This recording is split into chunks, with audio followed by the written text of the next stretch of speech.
మీ అందరికీ నా వందనాలండి. నేను చెప్పే సాక్ష్యం ఏంటంటే, మరి మాకు అప్పులుండేవండి. మరి దాంతో ఎక్కువ అప్పుల చేత వేధింపబడేవాళ్ళమండి.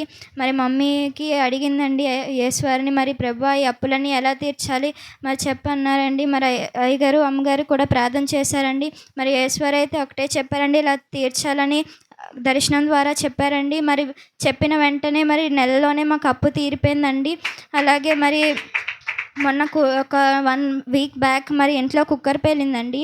మరి నేను అలా స్కూల్ నుంచి వచ్చాను. మరి పేలిపోయిందండి. మరి డ్యాడీ కూడా ఇంట్లోనే పడుకున్నారు. మరి పడుకున్న వెంటనే మా మమ్మీ అప్పటి వరకు కిచెన్‌లోనే ఉందండి.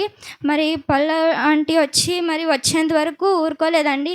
మరి మమ్మీ అలా బయటకొచ్చింది. వెంటనే కుక్కర్ పేలిపోయిందండి. మమ్మీని, డ్యాడీని అందరిని కాపాడారండి దేవుడు నిజంగా. మరి ఎన్నో గొప్ప కార్యాలు చేశారండి. ఇదే నా చిన్న సాక్ష్యం. నా గురించి, నా చదువు గురించి ప్రార్థన చేయండి. మీ అందరికీ నా వందనాలు.